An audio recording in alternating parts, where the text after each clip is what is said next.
Hi, I'm Pastor Richard Stadler, and I'm here with Father Chuck Carter and with Ann Carter, and we're talking Sunday readings. And this week we're talking about the readings for Pentecost 25. And we have an Old Testament lesson from 1 Kings chapter 17, 8 to 16. And then we have an epistle reading from Hebrews chapter 9, verses 24 to 28.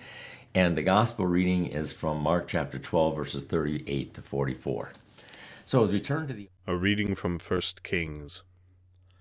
The word of the Lord came to Elijah, saying, Go now to Zarephath, which belongs to Sidon, and live there, for I have commanded a widow there to feed you. So he set out and went to Zarephath. When he came to the gate of the town, a widow was there gathering sticks. He called to her and said, Bring me a little water in a vessel so that I may drink.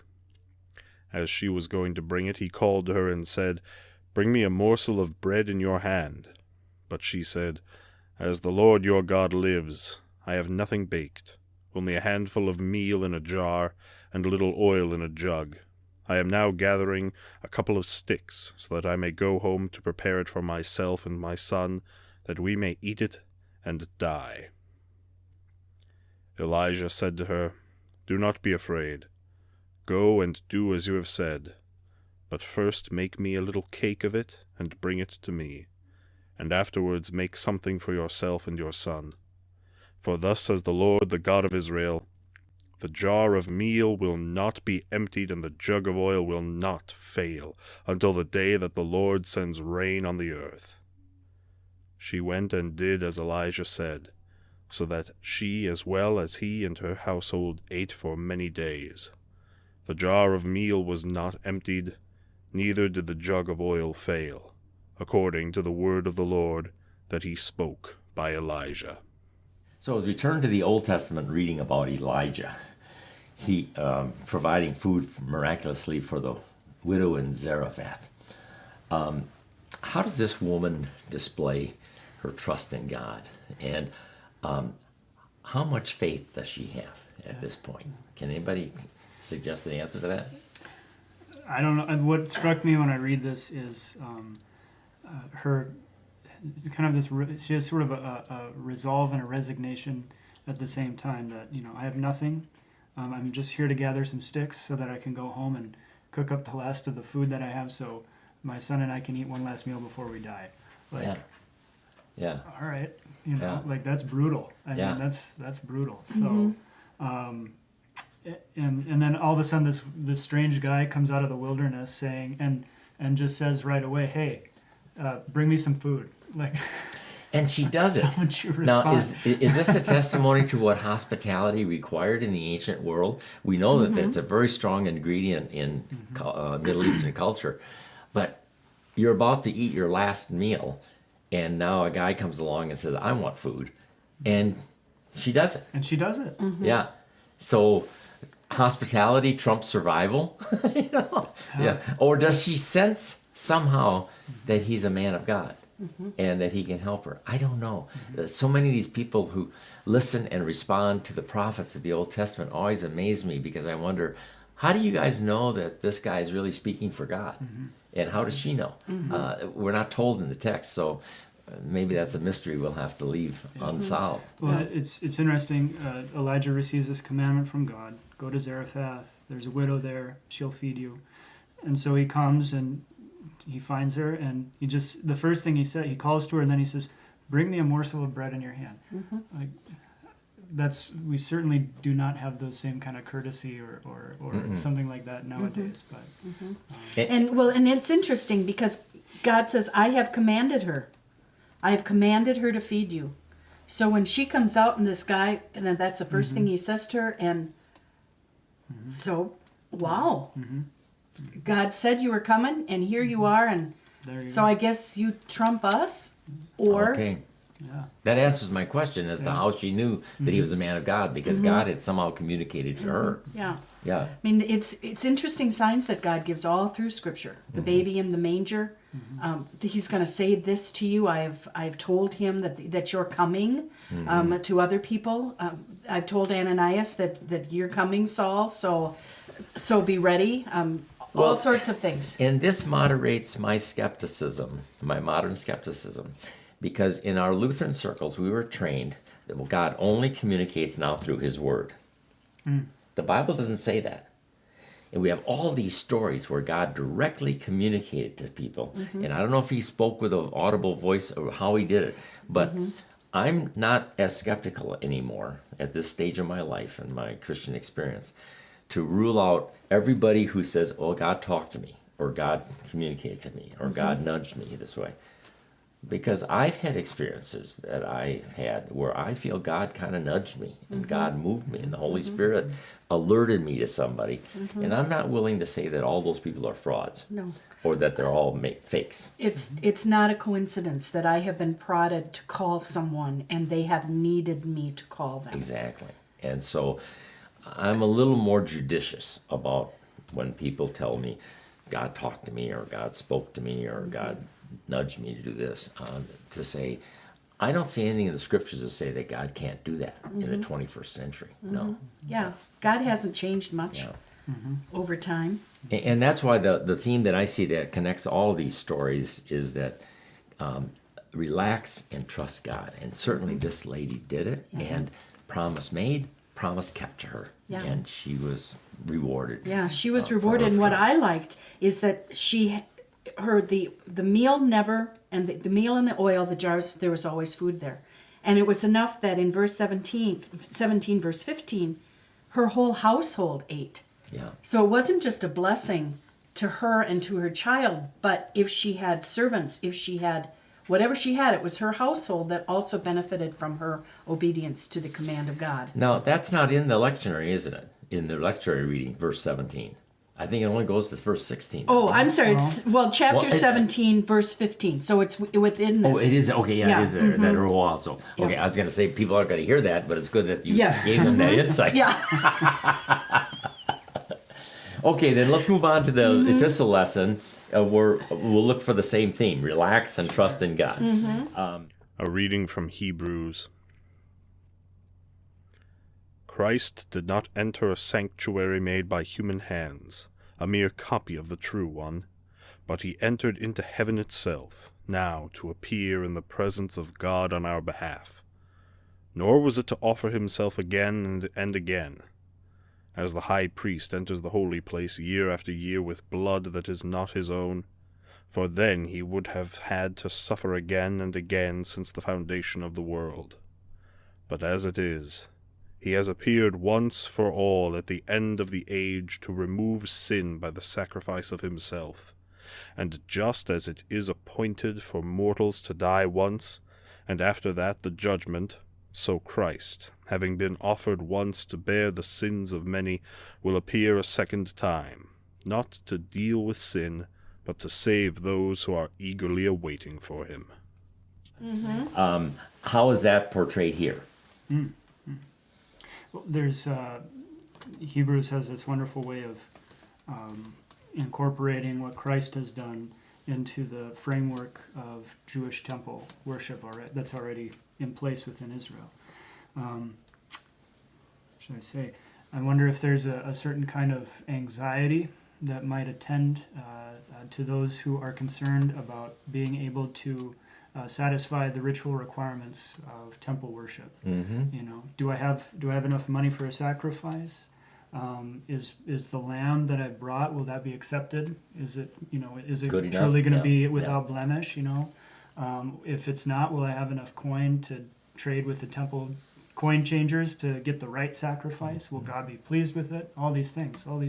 And this particular section says Christ has mirrored what they did in their ritual by going into the holy place with his own blood, which was done on the Day of Atonement, the only time that the high priest could go into the Holy of Holies, and he brought blood in, and he put it on the mercy seat. And so Jesus has done that for us, and therefore what Hebrews emphasizes, he only had to do that one time. He didn't have to do that every year of his life. One time covers everything. And you refer to that in the last week's readings. Yeah. Yeah, it's done. It's finished. Yeah. When he says on the cross, "It is finished." It's done. And it's effective for all time. And he's going to come back now a second time And we don't have to be afraid of that, because the last verse of this reading says, not to deal with sin, but to save those who are eagerly waiting for him. And so he gives us in this reading a wonderful reason to wait for Christ's second day, not with dread or fear, but with anticipation. Yeah.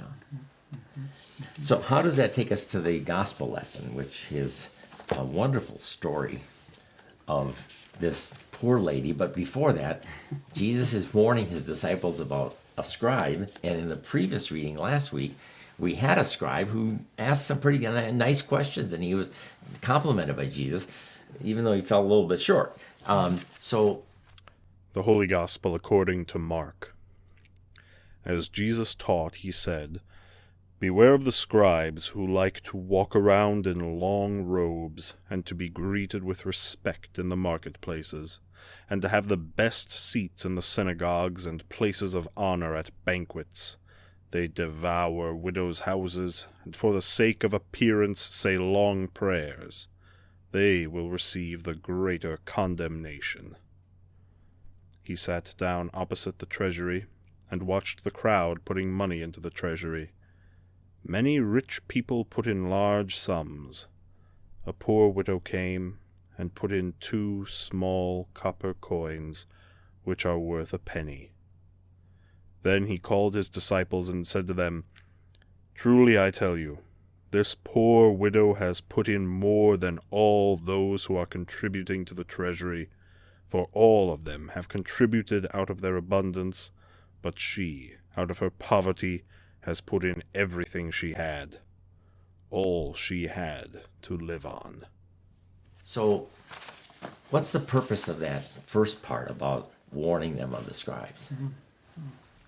Well, as I read it, I'm one who on Sunday mornings wears a lot of fancy robes, and so whenever I see these Jesus speak in this way, it's for me a great reminder to stay humble, and to make sure that, just because I look fancy doesn't mean I am, and that the words that I say are meant to build up rather than to tear down.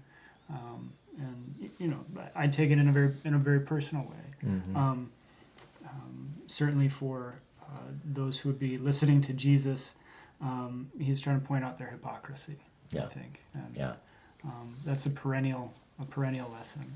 And for all pastors, I think it's a good reminder that our purpose is not to rule or to lord it over people in the church. Der Herr Pastor, whatever I say goes, No, we are servants of the great servant.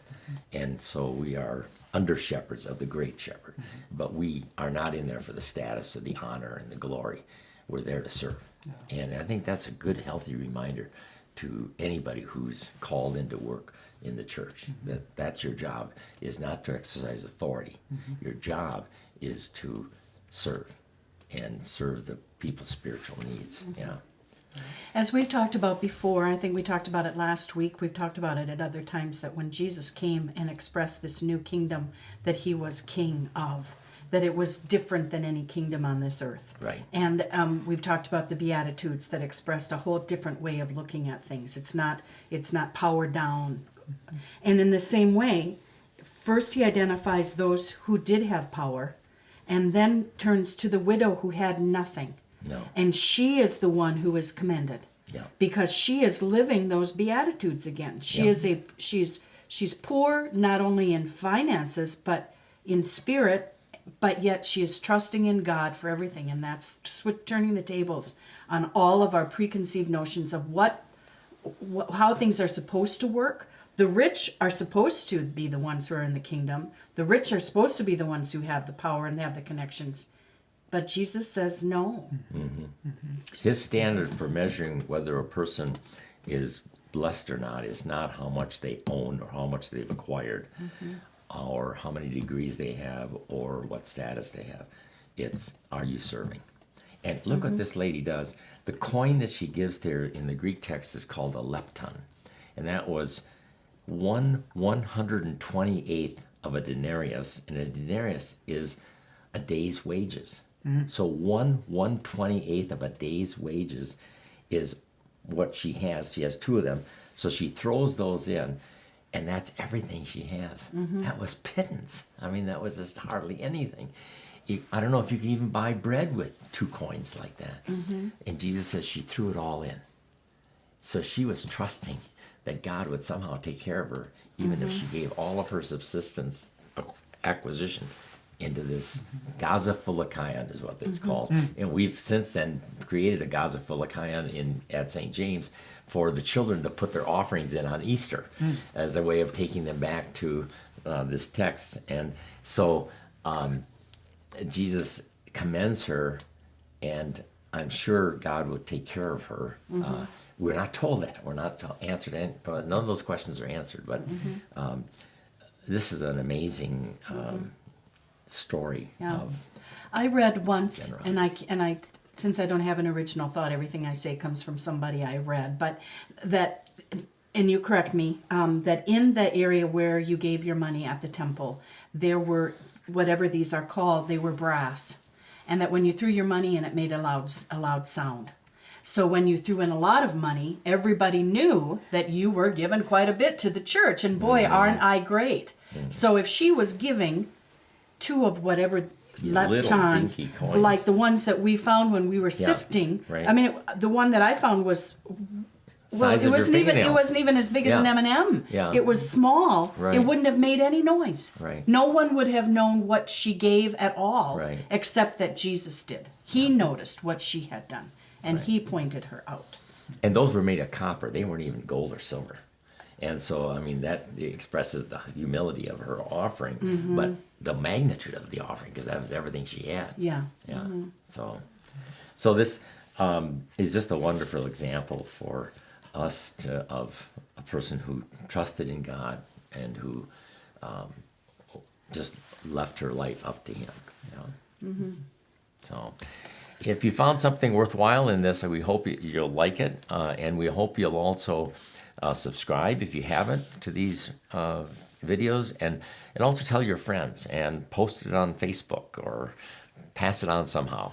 But thank you for watching, and we want to thank Tim Carter, who's behind the camera, for the work that he does to edit these.